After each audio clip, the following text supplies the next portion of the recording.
que tem se criado manuais para todos os fins possíveis, e até para a oração, que é o conceito mais básico do relacionamento com Deus. Por outro lado também, à medida que nós vamos perdendo essas referências, o Senhor levanta pessoas que vão nos ajudar a encontrar o caminho de volta. E isso é muito bom, porque se o Senhor nos dá essas boas referências e referências novas, Ele quer nos realinhar à verdade primeira, à verdade essencial, à verdade básica.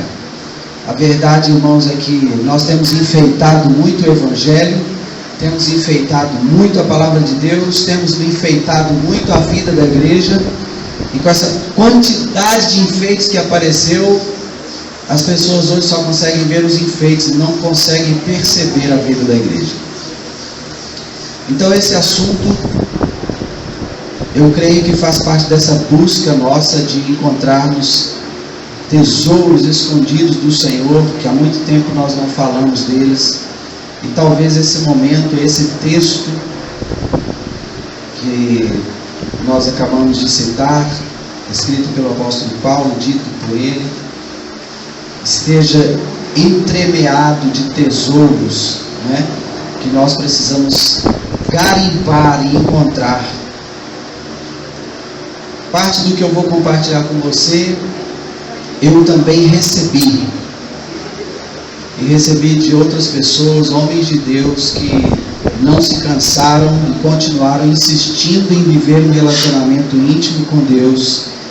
Mas eu também compartilho experiências que eu vivenciei a partir desse ensino, a partir desse aprendizado. E eu espero que você também seja muito abençoado com isso. Amém? Nossos momentos de oração, eles podem ser mais eficientes do que têm sido, se nós compreendermos diante de quem nós realmente estamos. A palavra de Deus transmite várias ideias das manifestações de Deus, e muitas vezes nós citamos essas manifestações, mas muitas delas nós nem chegamos a experimentar. Cada vez que Deus se manifestou ao homem, então naquela manifestação Ele se manifestou como um nome. Mas na verdade o nome significava a necessidade que o homem tinha naquele momento. Então se o homem precisava de paz, ele se manifestava como Adonai Shalom, o Senhor da paz. Se ele precisasse de um pastor, ou quando alguém queria testemunhar a respeito dele como um pastor que guia suas ovelhas, então ele se manifestava como aquele pastor. Se o momento era de guerra, então ele se manifestava como o Senhor dos exércitos. E assim, as várias manifestações de Deus ganharam os nomes que nós damos para Deus. Mas na verdade não são nomes de Deus, são manifestações de Deus. Porque não há como dar nome a algo que é infinitamente maior do que tudo que nós conseguimos imaginar.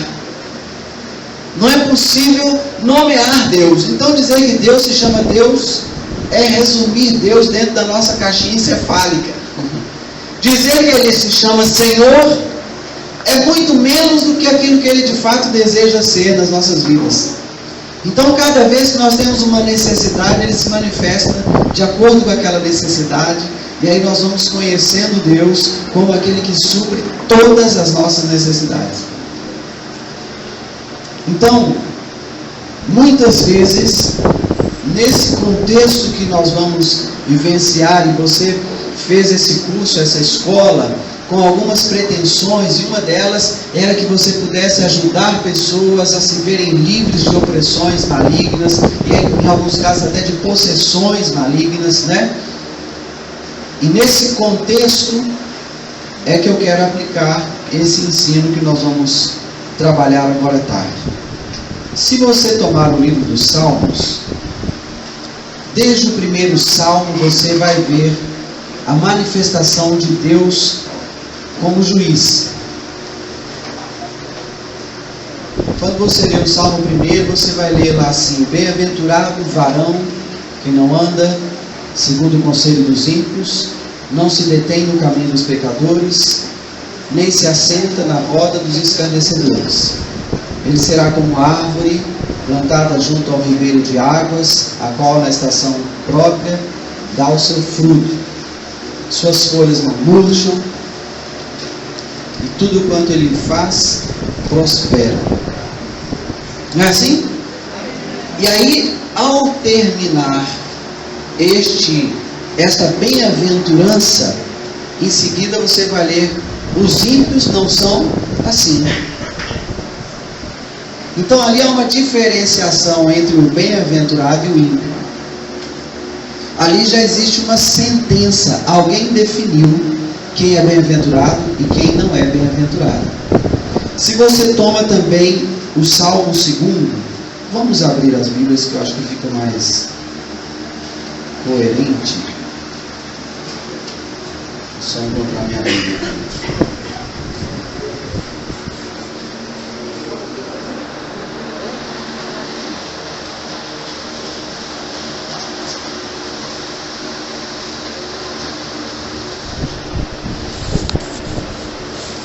Vamos lá no Salmo, livro dos Salmos, Salmo 2 agora. E aí você vai ver lá: por que se enfurecem os gentios e os povos imaginam coisas vãs? Os reis da terra se levantam e os príncipes conspiram contra o Senhor e contra o seu ungido, dizendo: rompamos os seus laços e sacudamos de nós as suas algemas. Ri-se aquele que habita nos céus, o Senhor zomba deles. Na sua ira a seu tempo lhes há de falar, e no seu furor os confundirá. Eu, porém, constituí o meu rei sobre o meu santo monte, Sião. Proclamarei o que, gente? O decreto do Senhor. Ele me disse: tu és meu filho, hoje te gerei. Pede-me e eu te darei as nações por herança e as extremidades da terra por tua possessão. Com vara de ferro as regerás e as despedaçarás como um vaso de oleiro. Agora, pois, ó reis, sede prudentes, deixai-vos advertir, juízes da terra. Servi ao Senhor com tremor e alegrai-vos nele. Servi ao Senhor com temor e alegrai-vos nele com tremor. Beijai o filho para que não se irrite e não pereçais no caminho, porque dentro em pouco se lhe inflamará a ira. Mas aqui está dizendo a palavra decreto. Proclamarei o decreto do Senhor. Proclamarei o decreto do Senhor. Diga comigo: proclamarei o decreto do Senhor. Irmãos, o decreto é um ato jurídico feito por um magistrado, ou seja, por um juiz. Esse texto nos deixa entender que o Senhor nos tem como juízes.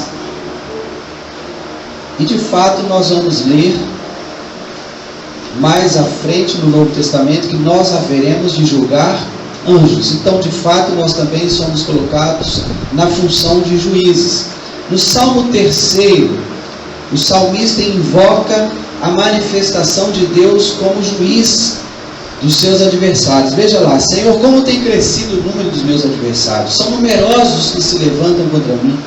São muitos os que dizem de mim: não há em Deus salvação para ele. Porém, tu, Senhor, és o meu escudo, és a minha glória e o que exaltas a minha cabeça. Com a minha voz clamo ao Senhor, e ele do seu santo monte me responde. Deito-me e pego no sono, acordo porque o Senhor me sustenta. Não tenho medo de milhares do povo que tomam posição contra mim de todos os lados. Levanta-te, Senhor. Salva-me, Deus meu, pois feres aos queixos a todos os meus inimigos, e aos ímpios quebras os dentes. Do Senhor é a salvação, e sobre o teu povo a tua bênção. Outra tradução diz que ele clama ao Senhor para julgar os seus adversários. E assim você também vai ver no Salmo 4, Deus da justiça sendo invocado. No Salmo 5, o escritor pede para ser guiado pela justiça do Senhor.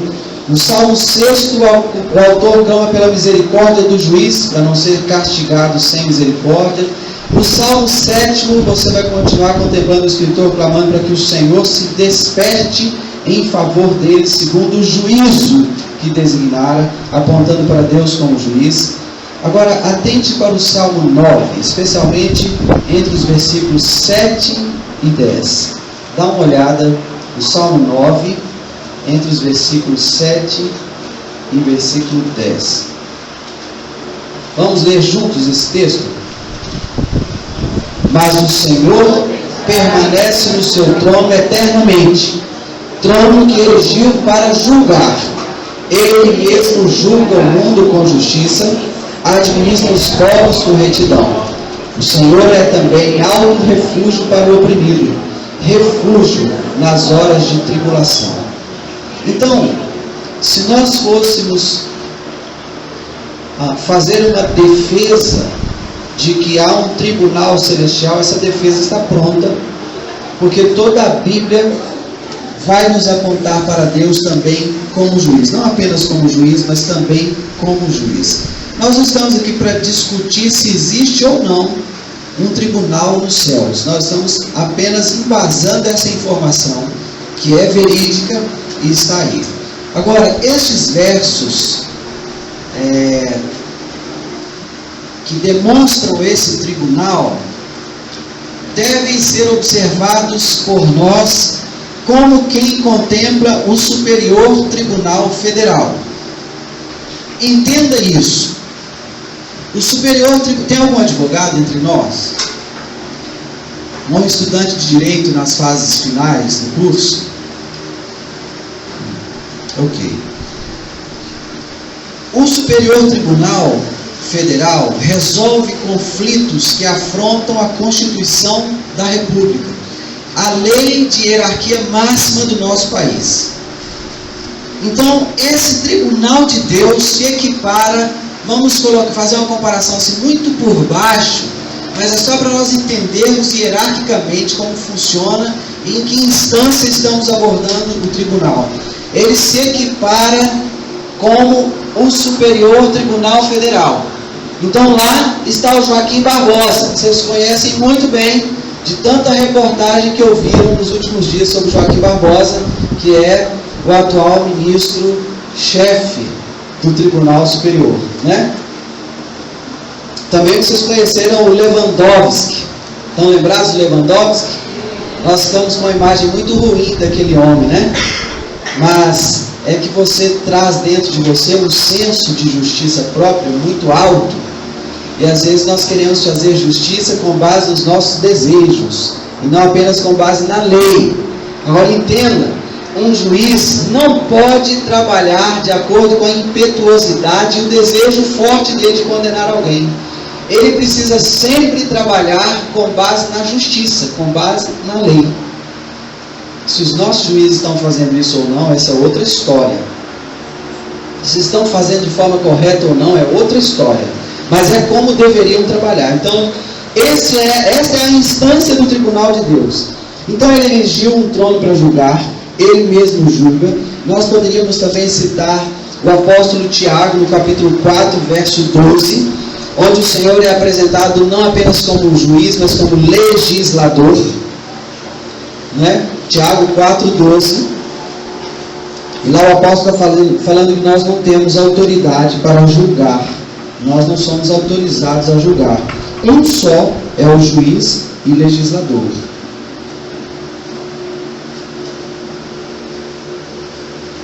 Então, neste caso, o legislador seria comparado ao cargo máximo Nacional, o Senado Federal e a Câmara dos Deputados, os níveis mais altos para se legislar na nação.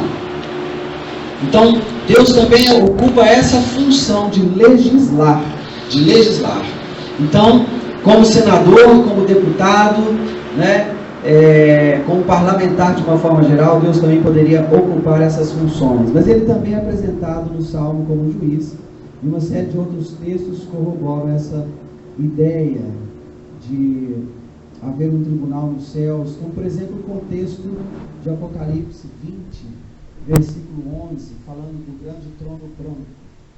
Mas como eu disse, nós não estamos aqui querendo provar que há um tribunal nos céus, mas apenas embasando essas informações que nós vamos conversar sobre elas. Então, essa é a razão muito simples, tanto quanto grave, porque nós temos às vezes sido oprimidos. Lembra do texto da palavra de Deus, Oséias capítulo 4, versículos 6 e 7. Meu povo está sendo destruído porque lhe falta o conhecimento. Mas o texto nunca para aqui, embora nós sempre paremos a citação aqui. O meu povo vai sendo destruído porque lhe falta o conhecimento. Mas observe na sua Bíblia, continua dizendo assim: porque tu, sacerdote, rejeitaste o conhecimento, também eu te rejeitarei, para que não sejas sacerdote diante de mim. Visto que te esqueceste da lei do teu Deus, também eu me esquecerei de teus filhos. Quanto mais estes se multiplicaram, tanto mais contra mim pecaram. Eu mudarei a sua honra em vergonha. Meu povo vai perecendo porque lhe falta o conhecimento. Mas falta o conhecimento porque o sacerdote se esqueceu da lei do Senhor. Aí, nós nos assentamos na cadeira de juízes outra vez e apontamos para os pastores. Está vendo, pastor Robério? Você se esqueceu da lei do Senhor. Você devia estar aqui todos os dias, mas só vem 2 vezes no ano. É a única oportunidade que nós temos de aprender da lei do Senhor. Você é culpado de nós estarmos perecendo. Aí todos os juízes sentados, apontando para o pastor Robério. Aí o pastor Robério fala assim: mas vocês não têm lido também 1 de Pedro capítulo 2, versículo 9, onde o apóstolo nos ensina que vocês são nação santa, sacerdócio real? E quando você lê sacerdócio real, você pode ver de 2 pontos de vista. Você pode ver como sacerdotes do rei, os sacerdotes reais, e pode ver sacerdotes de verdade, os sacerdotes reais. Se você então é sacerdote, o povo que vai perecendo não é mais o povo que já conhece o Senhor, é o povo que ainda não ouviu falar dele. E aí agora você foi para a mesa dos réus, porque você se tornou sacerdote. Viu como a coisa vira rápido? E assim, irmãos, nós precisamos ter muita atenção com relação ao tribunal de Deus, porque nós vamos acionar o tribunal de Deus em nosso favor, mas tem alguém que também o aciona contra nós. Diga para a pessoa do seu lado: irmão, acorda, não durma agora. O barulhinho do ventilador coopera muito, a hora também ajuda bastante, não é? Mas preste atenção ao que eu vou te dizer. Há um acusador que comparece perante o juiz, nosso Deus, 24 horas por dia. Só em Apocalipse, quando o texto diz: foi preso o acusador dos nossos irmãos, e o governo, o trono foi dado ao seu Cristo. Só lá que nós vimos esse acusador preso. Então até lá, até que esse momento chegue, ele vai continuar comparecendo perante o Senhor, fazendo acusação contra todos nós. Você está entendendo o que eu estou falando até aqui? Então, se nós temos um juiz, e é fato que nós temos um juiz, então nós temos um tribunal, onde o juiz é Deus. Mas um tribunal, para funcionar, requer a presença de outros elementos que o componham, além do juiz.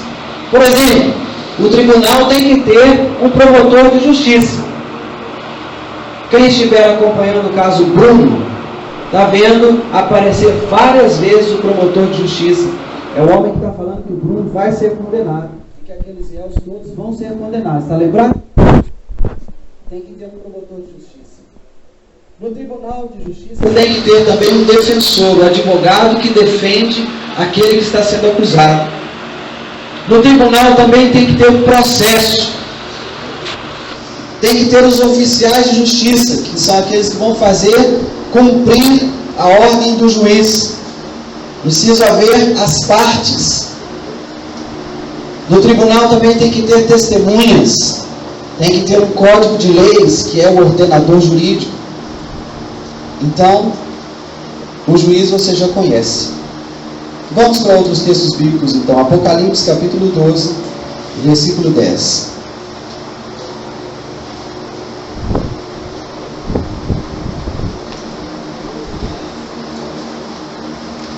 Apocalipse 12, verso 10 diz assim: então ouvi grande voz do céu proclamando: agora veio a salvação, o poder, o reino do nosso Deus e a autoridade do seu Cristo, pois foi expulso o acusador de nossos irmãos, o mesmo que os acusa. Quanto, gente?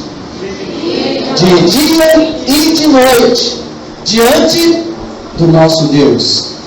Então, aparece aqui o promotor de justiça, que é Satanás. Algumas pessoas têm muita raiva de Satanás, porque Satanás vai acusá-las, né? É um acusador. Alguém vem falar de algo que você fez, e de fato você fez, rapidamente você se defende, dizendo: isso é coisa do diabo, isso é o diabo acusando. Irmão, é mesmo. Agora deixa eu te dizer, ele está cumprindo o papel dele de acusar, independente de haver motivo para isso. Sabe por quê? Primeiro, porque ele vai estar sempre buscando uma forma de fazer isso, porque não quer reconhecer a obra que foi realizada no Calvário a meu favor e a seu favor, que aconteceu quando?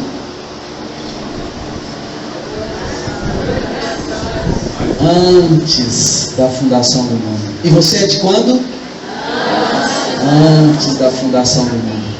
Ele não quer reconhecer o alcance da obra. Então, por causa disso, ele vai continuar acusando você sempre. Vai continuar comparecendo perante o tribunal de Deus, e o objetivo é um só: acusar. Quando você vê lá em Jó, capítulo 1, a saga de Jó nos parece uma boa ilustração para o comportamento do acusador. Então, lá no capítulo 1 está assim: havia um homem na terra de Uz, cujo nome era Jó. Homem o quê? Íntegro, reto, temente a Deus e que se desviava do mal. Gente, difícil acusar esse homem. Íntegro, reto, temente a Deus e que se desviava do mal. Nasceram-lhe 7 filhos e 3 filhas. Possuía 7.000 ovelhas, 3.000 camelos, 500 juntas de bois e 500 jumentas. Era também muito numeroso o pessoal ao seu serviço, de maneira que este homem era o maior de todos os do Oriente. Seus filhos iam às casas uns dos outros e faziam banquetes cada um por sua vez, e mandavam convidar as suas 3 irmãs a comerem e beberem com eles. Decorrido o turno de dias de seus banquetes, chamava Jó seus filhos e os santificava. Levantava-se de madrugada e oferecia holocaustos segundo o número de todos eles, pois dizia: talvez tenham pecado os meus filhos e blasfemado contra Deus em seu coração. Assim o fazia Jó de vez em quando, não é? Continuamente. Assim o fazia Jó continuamente. Num dia em que os filhos de Deus vieram apresentar-se perante o Senhor, veio também Satanás entre eles. Então perguntou o Senhor a Satanás: de onde vens? Satanás respondeu ao Senhor e disse: de rodear a terra e passear por ela. Perguntou ainda o Senhor a Satanás: observaste o meu servo Jó? Porque ninguém há na terra semelhante a ele, homem íntegro, reto, temente a Deus e que se desvia do mal. Então respondeu Satanás ao Senhor: porventura Jó debalde teme a Deus? Acaso não o cercaste e concebe a ele, a sua casa e a tudo quanto tem? A obra de suas mãos abençoaste, os seus bens se multiplicaram na terra. Estende, porém, a mão e toca-lhe em tudo que tem, e verás se não blasfema contra ti na tua face. Homem íntegro, reto, que se desvia do mal. O homem vivia bem com a família, gente. Não se tem relatos de que ele vivesse regaladamente, ao contrário, parecia ser um homem de vida simples. Um homem de coração cheio do temor de Deus, um intercessor pelos seus filhos, sacerdote a favor dos seus filhos, exercia com dedicação esse papel de sacerdote a favor dos filhos. ainda que ele não soubesse se eles tinham pecado ou não. Mas o acusador estava lá, diante do tribunal de Deus, e ali mesmo ele desafia o Senhor como se ele pudesse fazer uma coisa dessa. O desejo dele era fazer Deus acreditar que Jó não o amava. Não era só uma questão de pura acusação. Então ele começa acusando o próprio Deus. Você que é culpado do Jó ser assim. Você cercou o Jó de bens, cercou a vida dele com uma cerca, pôs uma cerca viva, anjos estão ao redor dele, está totalmente blindado o Jó. Olha para o seu irmão aí, irmão, toca nele e fala assim: você também está blindado, irmão. Mas isso não te livra das acusações.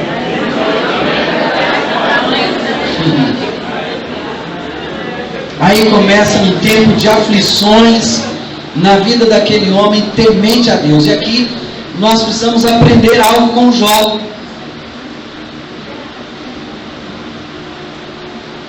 Sem perder o foco daquilo que nós estamos trabalhando, quero te lembrar que eu estou falando do acusador agora, do promotor de justiça. Eu quero só trazer à nossa memória e resgatar essa informação que nós temos que aprender com o Jó. O Jó era temente a Deus, era íntegro, reto e se desviava do mal. Mas talvez muitos libertadores que estão aqui dentro hoje iriam impor as mãos sobre o Jó para orar por ele, e iriam sair com a profetada do tipo: Jó, tem maldição hereditária nisso aí, irmão. Jó, vamos falar um pouco da sua família. Qual é o histórico do seu pai? Quem foi sua mãe, Jó? Me conte a sua história. Eles não eram idólatras não, Jó? Não tinha feiticeiro na sua família não, Jó? Porque isso só pode ser feitiçaria.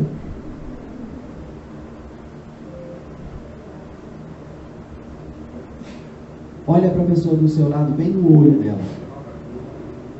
Diga para ela assim: Jesus declarou: no mundo tereis aflições.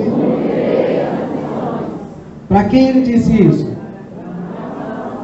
Pergunta para a pessoa do seu lado.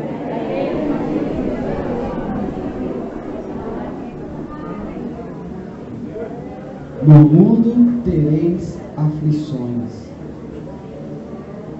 Irmãos, eu vou dizer algo aqui no pior contexto possível. Pós-escola de libertadores, na presença da diretora da escola. Mas eu vou falar, eu sou atrevido mesmo. Como ela já me conhece. Aleluia! Glória! Preste atenção. Sabe por que nós estamos tendo tanta necessidade de libertação? Sabe por que tem tanto crente cheio de demônio? Não é por causa do histórico familiar, não. Não é por causa da história pregressa, não. É porque não teve de fato um encontro com Deus. Não passou a se alimentar da fonte. Porque todas as pessoas que se encontraram com Jesus ficaram livres para sempre. Tudo o que ele faz é perfeito. Se é perfeito, não precisa de retoques. Depois de alguém se encontrar com Jesus, tudo o que precisa fazer é desenvolver a salvação.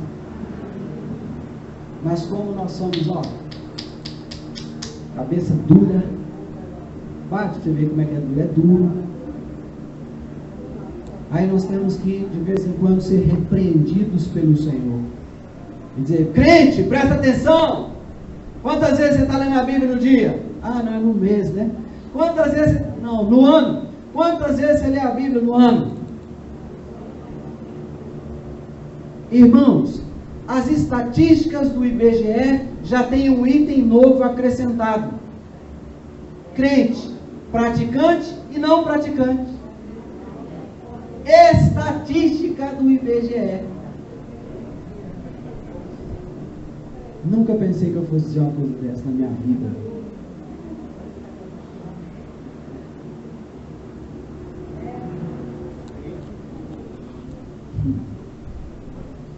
Jó era íntegro, reto, se desviava do mal. Mesmo assim, Satanás foi acusá-lo diante do trono, do tribunal de Deus. Se você tivesse entendimento, se eu tivesse entendimento de como de fato funcionam as coisas espirituais, eu seria mais zeloso pela minha própria vida. Eu preciso aprender mais. Irmãos, quando eu me sento aqui para ouvir o pastor Roberto, eu bebo e como cada gota e cada fragmento que é liberado. Porque antes de ser pastor, eu sou ovelha. Eu preciso ser pastoreado. E num lugar como esse, num encontro como esse, eu sou muito pastoreado.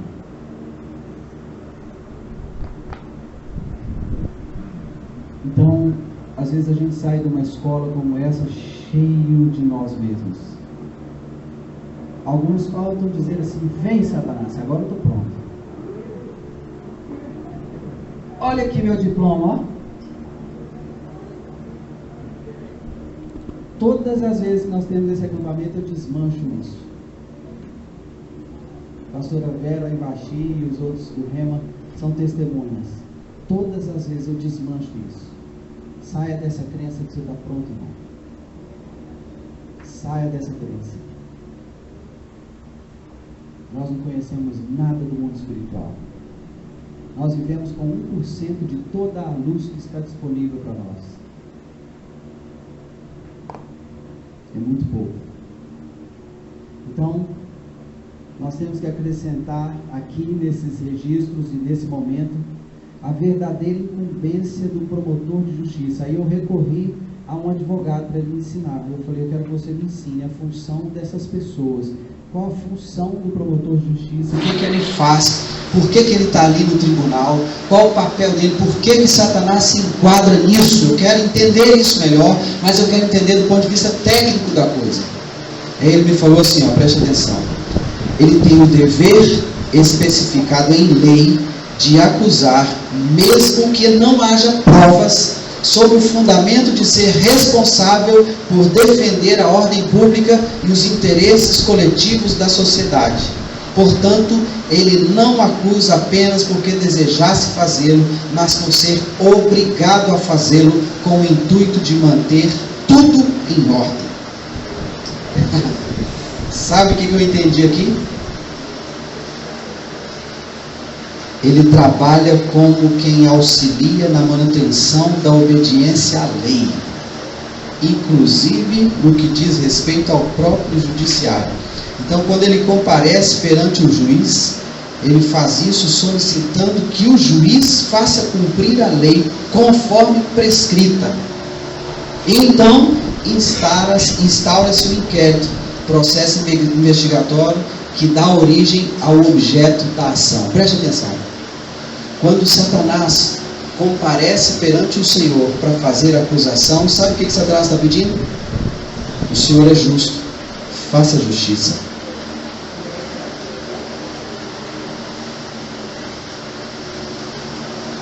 O Senhor é justo, faça justiça.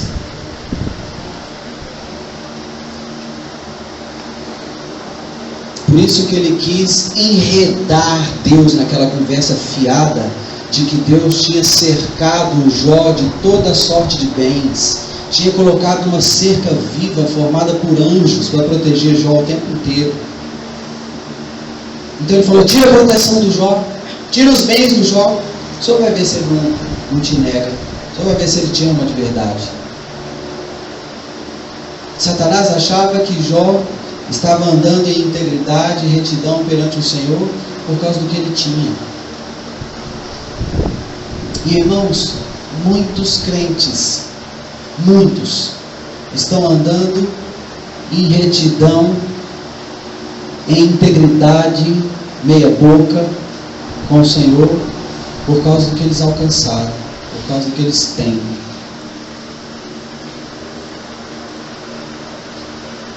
Diga assim: pela fé, eu declaro, eu não ando assim.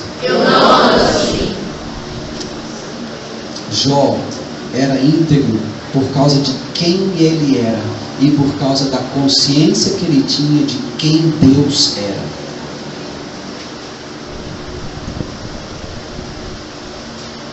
Jó sabia que ele era de antes. Ele conhecia Deus, se relacionava com Deus. Não andava em integridade e retidão por causa do que ele tinha.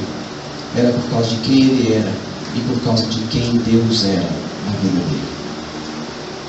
Quando a mulher dele viu que ele tinha perdido tudo e que ele já estava cheio de enfermidade no corpo, ela falou: homem, deixa de ser burro, amaldiçoa logo esse Deus e morre. Olha, ela já sabia qual seria a consequência de amaldiçoar Deus. Ela já sabia que Deus julgaria e sentenciaria Jó à morte. Ainda assim, ela foi ousada ao ponto de dizer ao marido: amaldiçoa logo esse Deus e morre. Jó só responde: o quê? Cala a boca, mulher, você é uma doida. Você fala como qualquer doida. Recebi o bem de Deus, eu não receberia o mal. Por quê? Deus deu, Deus também tirou. Bendito seja Deus. Ele reconhecia a soberania do juiz diante de quem ele estava, do juiz diante de quem ele comparecia.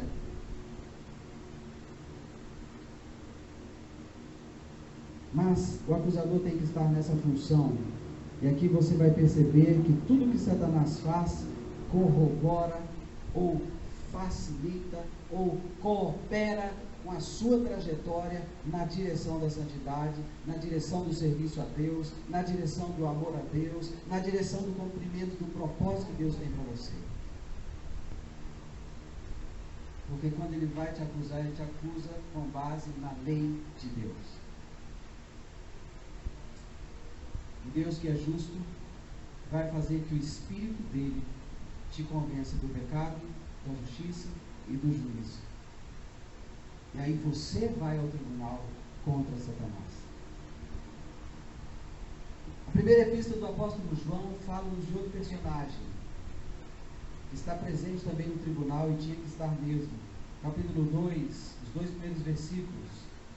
1 de João 2, 1 e 2. Filhinhos, estas coisas vos escrevo para que não pequeis. Se todavia alguém pecar, temos advogado junto ao Pai, Jesus Cristo, o justo. E ele é a propiciação pelos nossos pecados, e não somente pelos nossos próprios, mas ainda pelos do mundo inteiro. Que advogado maravilhoso nós temos. Ele não apenas advoga, mas ele tem o poder de cobrir de tal forma os nossos pecados e os do mundo inteiro, que somos recebidos diante do Pai como inocentes, pessoas que jamais cometeram pecado.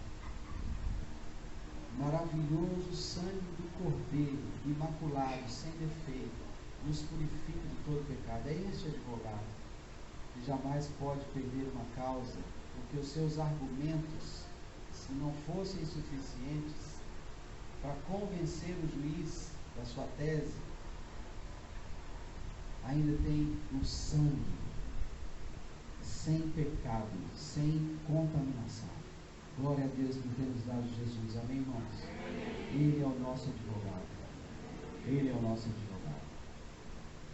Jesus, o nosso advogado, falava aos discípulos antes de se entregar para ser morto no Calvário, e na preleção dele, entre tantas outras coisas que foram registradas, ele deixou registrado o seguinte: eu rogarei ao Pai, e ele vos dará um outro Consolador, a fim de que esteja para sempre convosco, o Espírito da verdade, que o mundo não pode receber, porque não o vê nem o conhece. Vós o conheceis, porque ele habita convosco e estará em vós. Diga para a pessoa do seu lado assim: esse texto é tremendo. Esse texto é tremendo.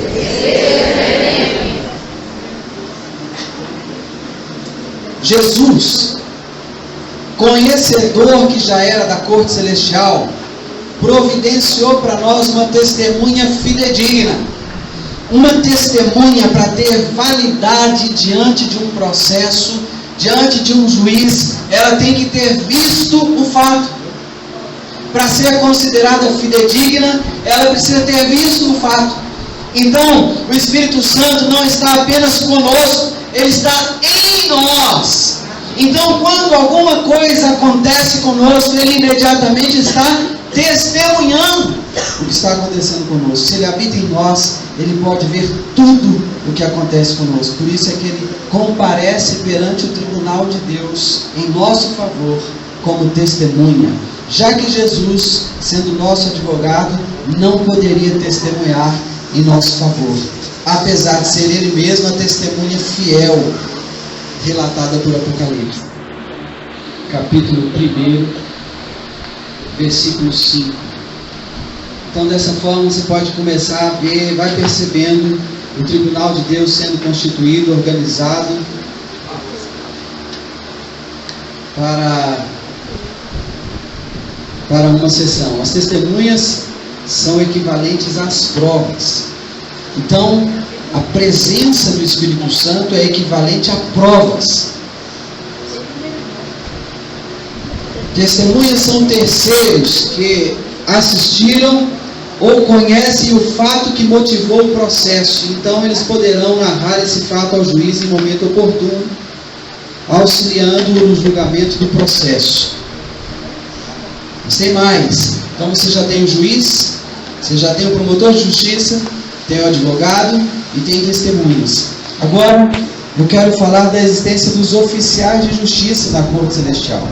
Quando você olha para o livro de Daniel, capítulo 10, versículo 12 a 14, você vai ver duas figuras muito interessantes que aqui estão representadas por Gabriel e por Miguel. Eles são membros da hierarquia celestial. Gabriel havia sido encarregado, que foi Daniel 10, 12 a 14. Daniel 10, 12 a 14. Está muito rápido, irmãos? É porque o nosso tempo é curto. Você vai ter noção, mas não vai ter todas as informações que você gostaria de ter. Mas nós estamos trabalhando isso de uma forma que futuramente você vai ter todas as informações. Amém? Então, Gabriel havia sido encarregado de entregar uma resposta a um pedido de esclarecimento que foi feito por Daniel. Daniel tinha tido algumas visões, ele ficou sem entender aquelas coisas. Então ele ora e pede ao juiz: olha, é o seguinte, eu tive umas visões aqui, não estou entendendo nada. O juiz avaliou a importância da petição e imediatamente despachou para que o oficial de justiça fizesse cumprir o mandato de esclarecimentos. Então Gabriel sai da presença do juiz e vai cumprir o mandato. Gabriel aqui está funcionando como oficial de justiça. O juiz recebeu uma petição, despachou em cima da petição e liberou o despacho para o oficial de justiça cumprir. No meio do caminho, Gabriel foi questionado por emissários do promotor. Você está acompanhando o raciocínio? O promotor de justiça, quem é? Aí ele manda emissários. Nesse caso, na vinda até Daniel, quem eram os emissários? Ou quem era o emissário? O príncipe da Pérsia. E aí ele pede vistas ao processo. Eu quero conhecer esse processo. E há um combate ali, porque o juiz já tinha dado ordem que a resposta à petição chegasse ao Daniel. O processo corria em segredo de justiça, então não cabia ao emissário tomar conhecimento da ordem do juiz. O oficial de justiça pede reforço militar para o cumprimento do mandado, que lhe é prontamente concedido, e então aparece no cenário Miguel, o príncipe de Israel, para combater com o príncipe da Pérsia. Deixa eu dizer, isso aqui acontece ipsis litis. Ou seja, exatamente como está sendo relatado, o fato ocorrido nos céus ocorre na terra. Quando o juiz dá um despacho, o oficial de justiça sai para cumprir um mandado oficial, um mandado de justiça, e vai para a casa da parte que está sendo citada. dependendo do contexto, ele precisa de fato levar reforço militar. Eu tenho uma ovelha do Senhor Jesus que se reúne comigo, que é oficial de justiça, trabalha no Rio de Janeiro e algumas vezes tem que entrar em lugares perigosos. Antes de sair para aqueles lugares, ele faz contato com a polícia militar. Eu estou saindo para cumprir um mandato assim, assim, assim, num lugar assim, assim, assim. Como está a situação lá hoje? Os policiais dizem para ele, hoje só com escolta. Ele falou, então vamos embora. Aí é liberada uma escolta militar, uma escolta policial, para ele chegar àquele lugar e fazer cumprir o mandato judicial. Foi exatamente o que aconteceu nesse cenário aqui. O juiz despachou, Gabriel saiu para cumprir o mandato judicial. Um emissário do promotor de justiça quis conhecer o conteúdo da ordem, mas não cabia a ele participar, porque o processo ocorria em segredo de justiça. Então Gabriel pede reforço militar e Miguel vem para respaldá-lo e para atendê-lo. Você está entendendo, irmão? Aí o Gabriel consegue chegar então ao Daniel, cumprir o mandado que havia sido expedido a favor dele. Fantástico isso. O que é impressionante aqui é ver a clareza no ensino sobre a intercessão de um servo de Deus. Como o mundo espiritual se move quando você está orando. É impressionante isso. Eu creio que se nós tivéssemos uma noção mais clara do que acontece quando nós estamos orando, a nossa fé nem seria fé, porque a Bíblia diz que aquilo que nós já vemos, nós não esperamos, se nós não esperamos, não é fé mais. Mas se nós crermos que Deus de fato trabalha por nós, conforme Isaías relata no capítulo 64 e versículo 4, que diz, porque desde a antiguidade não se ouviu, nem com os ouvidos se percebeu, nem com os olhos se viu Deus além de ti, que trabalha para aquele que nele espera. Se eu crer nisso aqui, como está escrito, as orações que eu vier a fazer serão mais eficientes, serão mais eficazes. Nossa resposta vai ser conhecida logo, seja ela sim, não ou espere.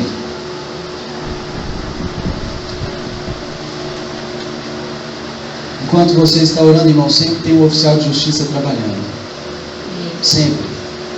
Porque a sua oração não faz caminhos longos. A sua oração percorre um caminho direto até a presença do juiz, sem interceptações.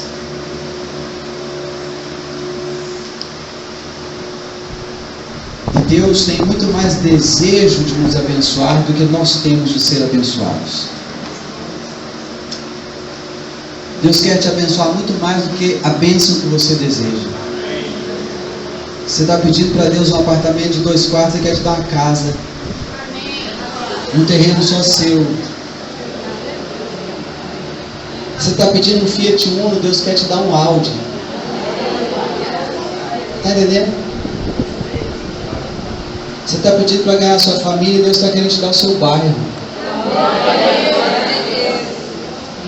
O desejo de Deus em te abençoar é muito maior do que o desejo que você tem de ser abençoado. Nós temos alguns problemas, um deles é foco. Nós colocamos o foco nas coisas erradas. E aí somos confrontados com a palavra de Deus. Pedis e não recebeis, porque pedis mal, para gastar nos seus próprios deleites. Foco errado. Aí não recebe. Mas que eles estão trabalhando o tempo todo, estão. Deus está trabalhando o tempo todo. O oficial de justiça recebe ordem direta do juiz, ele sai imediatamente para cumprir, ele não pode discutir com o juiz, dá para esperar um pouquinho, não tem essa, é para ir agora. Esse irmão de vez em quando conta para nós, ele tem plantões uma vez por semana ou uma vez no mês, parece. Quando ele está de plantão, nem o celular dele pode funcionar, tem que ficar desligado. Quantos aqui tem celulares hoje aqui nesse salão? A maioria, né? Quantos estão com o celular desligado? Olha, que bênção! Coisa rara. Será que está desligado porque você estava com vontade de desligar ou porque o sinal é ruim e você está com medo de não prestar?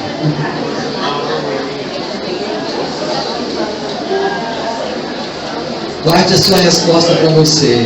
Guarde para você. Então ficou claro que os oficiais de justiça são os anjos, nas suas mais diversas hierarquias, funções. Eu não sei, a Bíblia fala de um arcanjo, mas não quer dizer que só tenha um. Fala ouvindo a voz do arcanjo. Mas eu não sei se tem só um. Quando fala querubins, na verdade é querubim, porque a palavra querubim já é plural. Então eu não sei quantos querubins ou quantos querubim existem.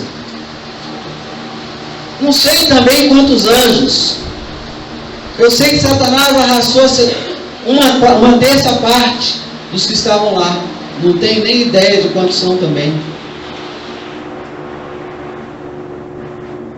Mas eu sei que eles, independente da função, são espíritos ministradores que trabalham a favor daqueles que haverão de ser salvos. A Bíblia diz isso em Hebreus, capítulo 1, verso 14.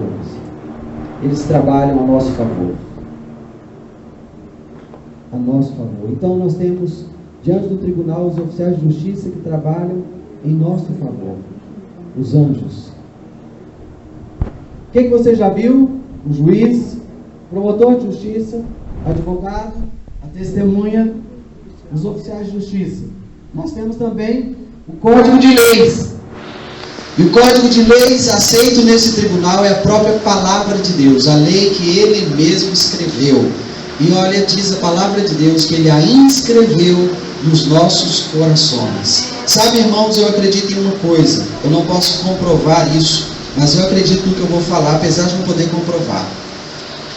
Eu acredito que se uma criança nascer hoje e for isolada da comunidade para viver sozinha num lugar, a uma altura da vida dela, ela saberá diferenciar entre o certo e o errado do ponto de vista de Deus e não do ponto de vista dos homens.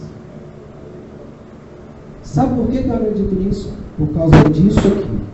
Deus inscreveu a sua lei nos nossos corações. E se está dito que ele inscreveu, ela está inscrita.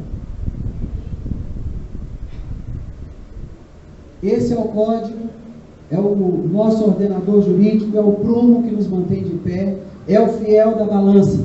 E o apóstolo Paulo, escrevendo a Timóteo, disse a ele: toda a Escritura é inspirada por Deus e útil para o ensino, para a repreensão, para a correção, para a educação na justiça, a fim de que o homem de Deus seja perfeito e perfeitamente habilitado para toda boa obra.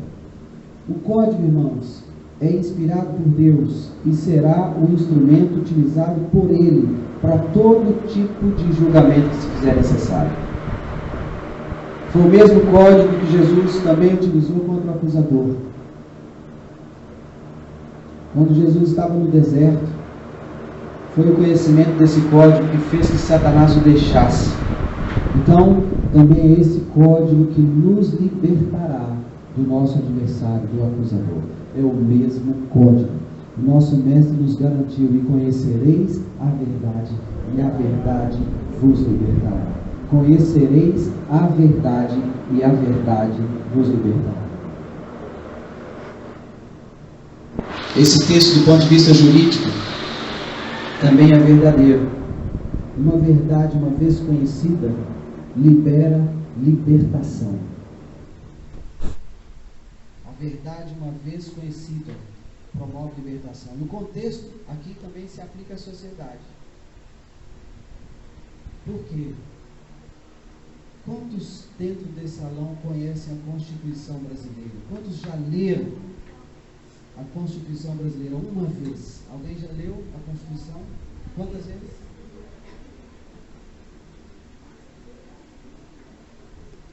Será qual o percentual em relação a esse grupo aqui que conhece a Constituição? Nem 10%. Nós temos 150 pessoas. Para ter 10% de pessoas conhecendo A Constituição precisava que 15 se levantassem e dissessem: eu li. Mas eu acho que não deu 5. Você percebe o nível de ignorância que nós temos em relação aos nossos direitos? É por isso que você faz um financiamento, e no ato do financiamento a financeira cobra de você uma série de taxas lá que você nem vê. E a sua preocupação é saber qual é o valor da prestação. Mas aquelas taxas cobradas no início do financiamento são indevidas. E se você recorrer à justiça, você vai receber o valor daquelas taxas corrigido com juros e correções e em dobro, porque foi cobrado indevidamente. Direito do consumidor. Algumas vezes você é impedido de ir a alguns lugares, porque a pessoa está fardada, está de alguma forma, você acha que ela pode te impedir, mas aquela pessoa naquele ato está ferindo o artigo 5º da Constituição, que prevê que você tem o direito de ir e vir dentro do território nacional, qualquer lugar.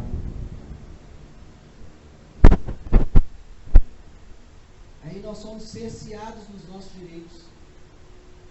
Nós não conhecemos os direitos, então você nem sabe que está sendo cerceado de direito algum. O problema é que espiritualmente essa verdade é paralela.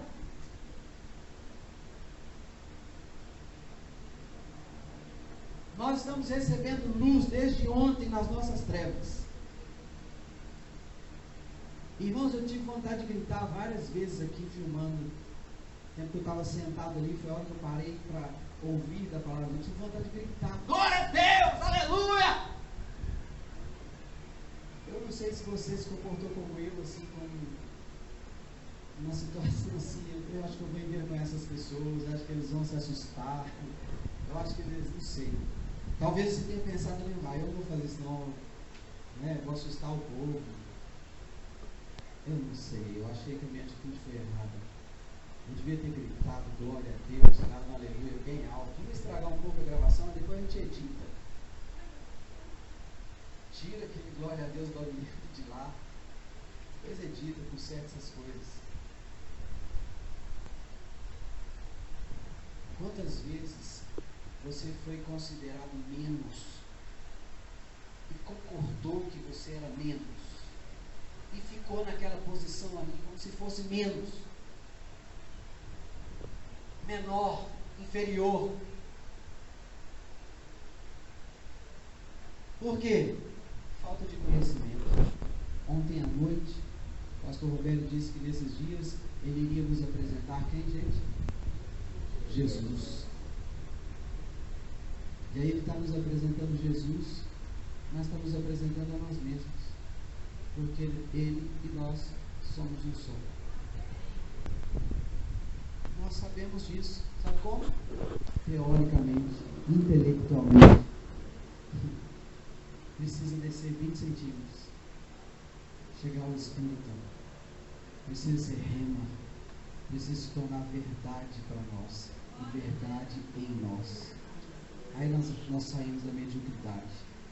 Aí não vai ter quem diga que você é menor, quem force você a ficar num lugar que é inferior àquele que Deus te colocou. Então o código de leis é a verdade que nos liberta, é a palavra do Senhor. É utilizado no tribunal. Por tudo isso que nós já mencionamos, ficou subentendido então que as partes, nesse caso, somos nós, os principados, potestades, dominadores desse mundo tenebroso, forças espirituais de maldade que operam nas regiões celestiais, conforme a carta de Paulo aos Efésios. As partes são aqueles que se envolvem no conflito e desejam a solução dele com base no direito e na lei estabelecida. Então você tem a parte autora, que é aquela que ajuiza a ação ou o processo, e a parte ré, que é contra quem se ajuiza a ação ou o processo. É a pessoa que está sendo acusada de cometer o crime. Pode não ser uma pessoa, né? Pode ser uma instituição. Ainda que seja redundância, nunca é demais lembrar que nós não temos inimigos de carne, amém, irmãos? Olha para a pessoa do seu lado e diz: eu não tenho inimigo de carne e osso, não. Então, quando nós temos alguma demanda entre nós, nós recorremos aos ensinos de Paulo, não é assim? É ou não é? Como é o ensino de Paulo a respeito das nossas demandas?